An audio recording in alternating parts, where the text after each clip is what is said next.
Napoleon Bonaparte conquered most of Europe by age 35. He crowned himself emperor. He rewrote France's legal code. He's one of the most studied military commanders in history, and he was absolutely, undeniably weird. Not quirky, not eccentric, genuinely bizarre. Let's talk about the side of Napoleon your history teacher left out. We'll start with the disguises. Napoleon had a hobby that sounds like a comedy sketch. He would dress up as a commoner, walk around Paris, and ask random people what they thought of Napoleon.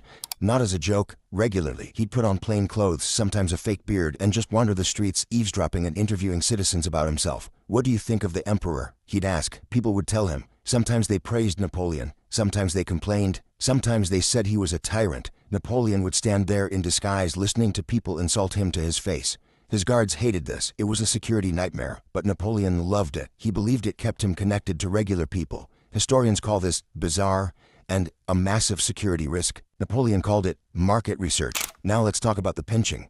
Napoleon had a very strange way of showing affection. He pinched people hard. According to his valet Louis Constant Wary, the harder Napoleon pinched you, the better his mood was. He didn't just pinch ears, he pinched noses, cheeks. He would pinch until they turned blue. He even pinched babies' chins so hard their mothers had to pull them away. This wasn't playful, this was painful. His friends learned to avoid him when he was in a good mood because that's when the pinching got worse. Imagine being terrified of your boss's happiness because it meant physical pain. That was life around Napoleon. His obsession with cologne was equally strange. Napoleon used 60 bottles of cologne per month. That's 2 bottles a day. He didn't just wear cologne. He bathed in it. After a regular bath, he would pour entire bottles of eau de cologne over his head and body. His servants described it as a cologne shower. He believed it improved his health. He even drank it sometimes. Yes, drank cologne. For his health. Spoiler, it did not improve his health, but it did make him smell so strongly that people could tell he was coming from 3 rooms away. Josephine, his first wife, complained in letters that the scent gave her headaches. He didn't care. More cologne. Here's one that sounds made up but isn't. Napoleon wrote romance novels. In 1795, a 26-year-old Napoleon, between military campaigns, wrote a 17-page romantic novella called Clisson et Eugénie. It's about a soldier named Clisson who falls in love with Eugénie. Clisson is brilliant but misunderstood. Eugénie is beautiful. They fall in love. Then she betrays him, and he dies tragically in battle. It is, without question, self-insert fanfiction. Napoleon is Clisson. The manuscript still exists. Scholars have read it. It's not good, but it's very sincere. Napoleon loved playing cards. He was a notorious cheater. But here's the weird part. He didn't cheat to win. He almost always cheated to win because his ego couldn't handle losing. But the fact that he cheated at casual card games with his own officers tells you everything about his personality. He couldn't even lose at cards with friends. His generals knew he cheated. They let him win anyway. Imagine playing poker with your boss and knowing he's cheating, but you have to pretend you don't notice. That was dinner with Napoleon. Napoleon also couldn't stand open doors. If a door was open in a room he was in, he would stop talking mid-sentence and stare at it until someone closed it. His servants learned to close every door immediately. His aides would walk ahead of him closing doors. He never explained why. Some historians think it was security paranoia. Others think it was a control thing. Either way, the Emperor of France had a door problem. Napoleon was tone deaf, completely. He loved music but couldn't sing or hum a tune to save his life. He had a compulsive habit of humming whenever he was nervous or deep in thought.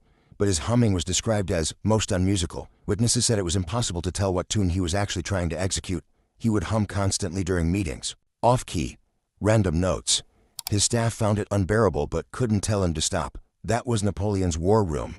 Let's talk about Waterloo, the battle that ended Napoleon's reign, June 18, 1815.